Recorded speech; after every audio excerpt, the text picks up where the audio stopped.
I always talk about the Americans, of course, Canadians, Australians, people who visit Ireland. We get a lot of people, of course, from all over Europe, but Americans in particular, they love Ireland. They love looking for leprechauns and all that sort of thing. You can imagine this fella from Detroit, Michigan, and it's his first time in Ireland. He's never been to Ireland before, and he arrives on flight EI-104, and he steps down from the Aer Lingus Jumbo, and as he walks down the steps, he sees this fella standing beside a very, very long table with a white tablecloth, and there's all skulls on the table. All skulls and bones on the table. And the fella's standing there with the plaid jacket, you see, and the old cap and the pipe. And the American comes over and says, "How you doing there? Very happy to be here in Ireland." "What are you doing, sir?" He says, "I'm living here."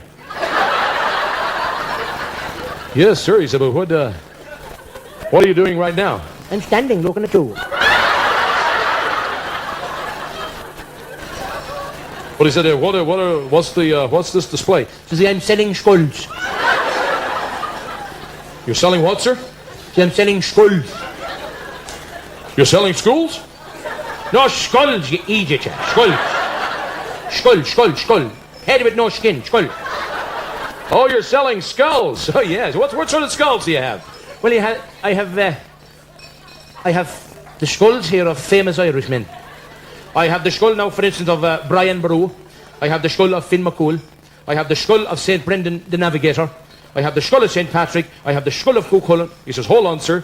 Are you telling me you've got St. Patrick's skull here?" Yes, that's St. Patrick's skull there. That's the great St. Patrick, patron saint of Ireland.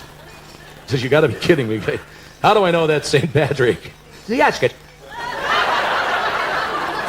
Your man was a ventriloquist as well, he said. "Well," he said, I guess I'd like to buy that skull from you, sir." He said, "How much are you going to charge?" Well, he said, "You can make me an offer." He says, "How about $25? Go again. "Okay, so how about $20? See, that's enough. He said, "How much is that in Irish money?" See, about £75. They got the money.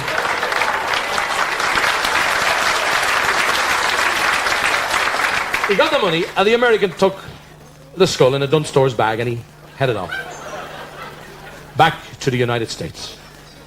Now, he put the skull of St. Patrick on display in his pub restaurant, and people came from everywhere around America to Detroit, Michigan, to see the skull of St. Patrick.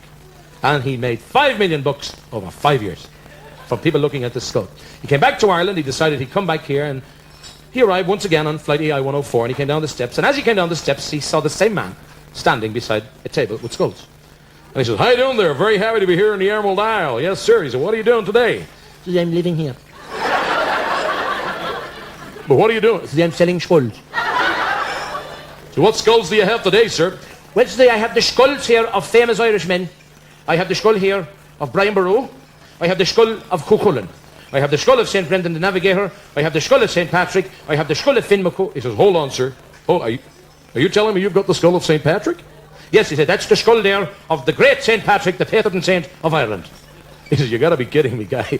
He said, I was here 5 years ago, and you sold me a skull a little bigger than this. You said it was St. Patrick." Actually, I remember you now.